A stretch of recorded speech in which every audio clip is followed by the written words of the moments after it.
And in some ways, Jesus was the ultimate immigrant, leaving his glory in heaven and traveling to a distant land. He came to bring what he knew we needed, and his journey is remarkable because he chose to do it. We remember what it cost him today. A story has been told of another immigrant we can relate to maybe a little bit more. He was a poor Eastern European man in the early 1900s. He wanted to immigrate to the United States with his family to experience the American dream, freedom, and he saved his money and bought a third-class ticket for himself and his wife on a steamer headed to New York City. He planned to establish himself, then relocate the rest of his family once he had done that. This has happened over and over and over in the history of our nation. Almost all of his savings went toward the ticket just to get here. There was not much left for food or extra money once he got off the boat, so he bought a wheel of cheese and a box of crackers, and he hoped for the best. The trip took 12 days. Can you imagine? 12 days. So he rationed his cheese and crackers, and sometimes he looked longingly through the windows at other passengers eating meals the ship provided, right? It didn't dampen his spirits, though. He knew someday he would have enough to not only eat well, but to provide for his family.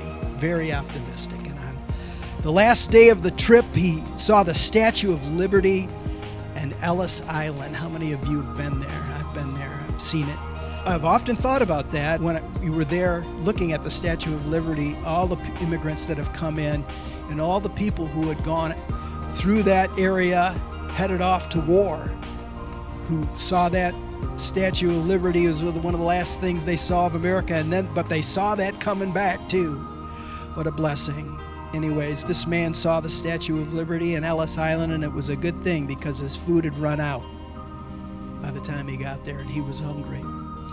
Standing near the railing of the ship, he noticed one of the ship's stewards nearby, and they struck up a conversation, and that's when the steward asked the question to him. He said, I don't mean to pry, sir, but I noticed that you didn't take any of your meals with your fellow passengers in the dining hall. I trust that we didn't do anything to offend you. And the traveler said, oh no, everything has been so gracious. It's just that I'm saving what little money I have left for my expenses to get established. I didn't want to spend money on food.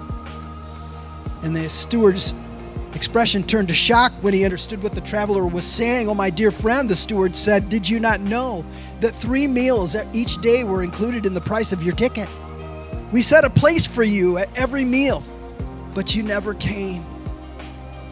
And the traveler didn't know what to say. It was too late. The opportunity to receive what had been provided was lost forever. My friends, this is what Jesus came to prevent. That's why he endured the cross, so one day we wouldn't miss out on what he purchased for us, the path, praise God, to a relationship with him. It's on this Good Friday that we remember what Jesus gave up, making that path possible. We need God in our lives, don't we, every day?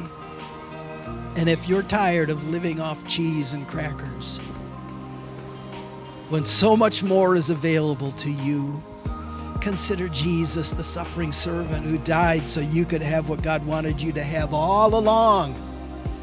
Connection to him, the ultimate source of hope.